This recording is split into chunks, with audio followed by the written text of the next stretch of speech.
Esta es la ciudad de Nueva York, pero bajo la mirada de mi señor padre. Este cuadro fue un encargo que nunca recogieron y se quedó en la colección familiar. Sus temas eran más típicos de aquí. Mercados, paisajes urbanos. Esto a los turistas les gustaba mucho. Así que sí, su obra viajó más que él. Recuerdo que se casó un vecino y volviendo de la luna de miel le llegó a contar emocionado que todo el lobby del hotel donde se hospedó estaba lleno de cuadros suyos. Obviamente a Estados Unidos llegó mucha de su obra y tenía un mercado importante en Bulgaria y en Israel en su momento.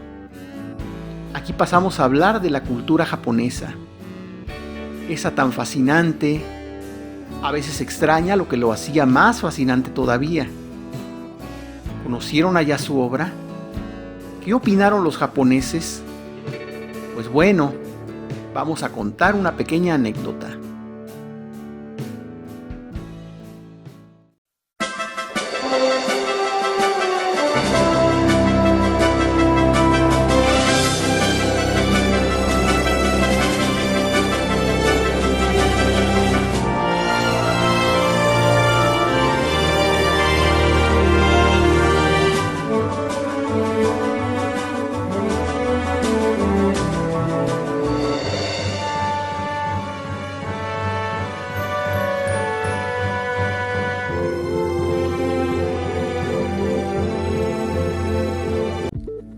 Consultando con la familia nos quedó clara una cosa: no recordamos el nombre de la empresa.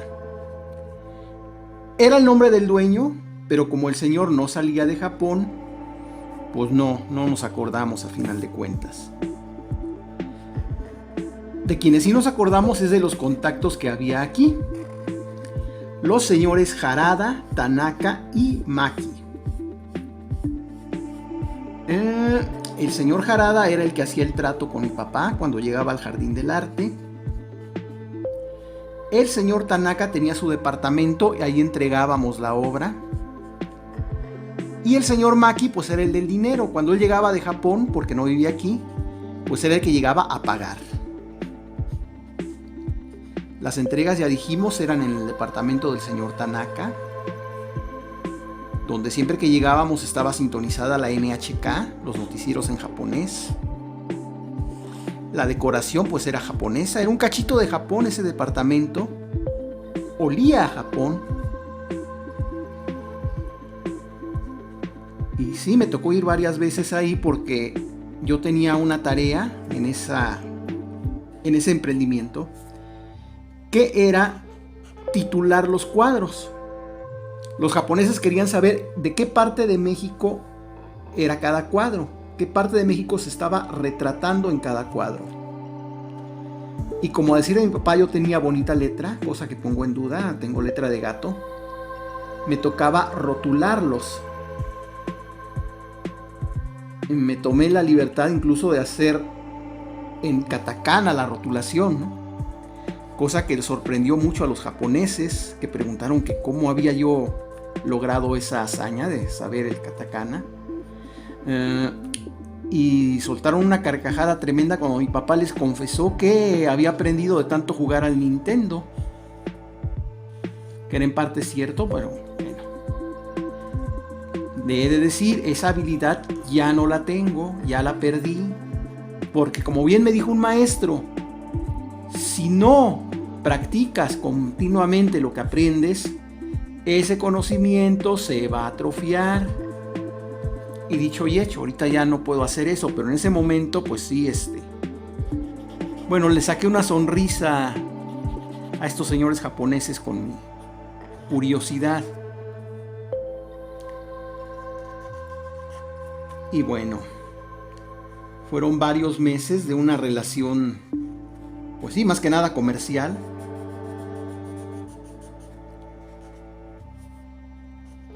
Imprimieron incluso un folletín, obviamente todo en japonés, donde hablaba de la carrera de mi papá, obviamente con datos que él les facilitó. Y eso se distribuyó en Japón. Recuerdo que le pasaron uno a mi papá lo que hizo fue ir a sacarle fotocopia y a los clientes más asiduos que tenía les regalaba una copia para que vieran pues, que ya estaba trascendiendo también a la Tierra del Sol Naciente.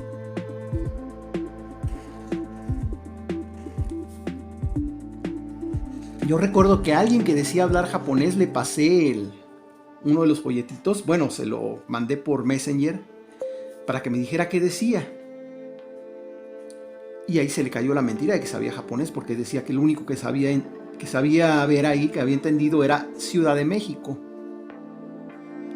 Entonces, pues como que no sabía tanto de japonés como presumía. Pero bueno, llegó el momento en que los japoneses querían saber quién era el maestro Gómez, que ese era su seudónimo, y pedían conocerlo. Imagínense, Japón quería que mi padre estuviera ahí. Hablaron con él y le plantearon la idea. Pero mi papá era de los que decían luego cuando había que salir a provincia: no, es que a mí me deprime mucho ver el letrero de aquí termina México. Entonces un viaje así pues menos gracia le hacía. Sobre todo que para entonces, eran los 90s, pues él ya estaba un poquito grande y ya tenía declarada su condición médica que yo comparto con él. Entonces no era muy seguro que saliera solo, mucho menos en un viaje como esos. Y entonces mi hermano le dijo: ¿sabes qué? Pues plantéale a los japoneses que pues no puedes hacer un viaje así, que necesitas ir con alguien porque pues eres una persona, aparte de mayor, una persona con una condición médica. Necesitas por fuerza que alguien te esté cuidando. Mi hermano ya exponía también en el Jardín del Arte. Era como su brazo derecho, de hecho. Entonces, pues sí, hubiera sido un gran viaje porque pues se conocían bien, había mucha química entre ellos dos. Dile a los japoneses que pues yo te acompaño. Si quieren, pues yo pago de mi bolsillo algunas cosas para que no se sientan que estoy queriéndome aprovechar. No, sí, papá dijo: pues vamos a planteárselos. Yo acá bien emocionado, ¿no? Porque se iba mi familia al Japón. Y aquí viene la situación.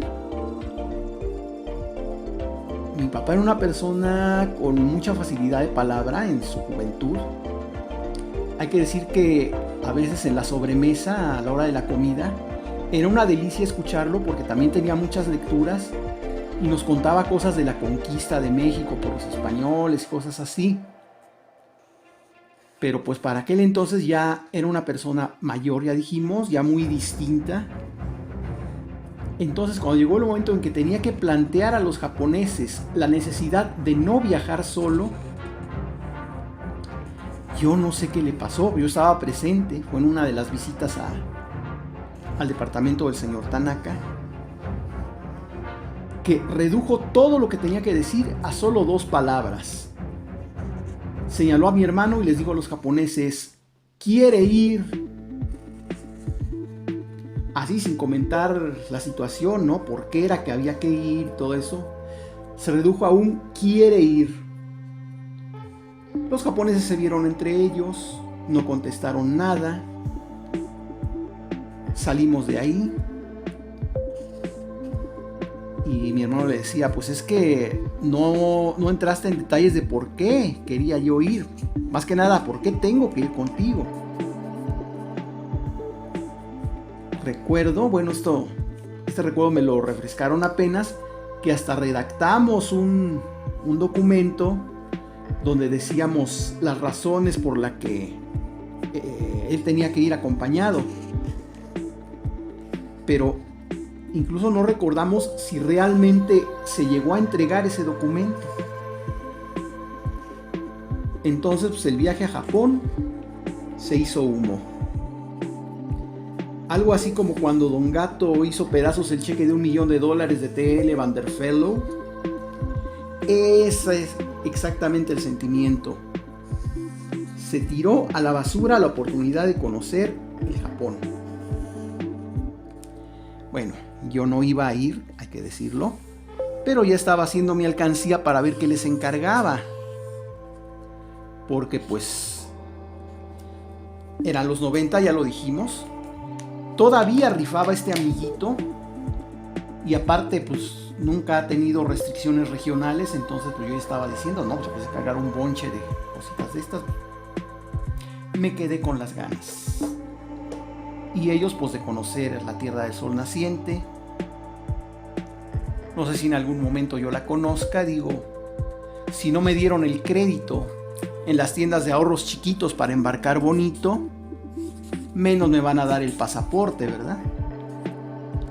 Y aunque me lo dieran, pues no puedo ir ni a Xochimilco. Vamos a hacer esto, ¿va? Va a ser medio como si estuviéramos en medio de eso.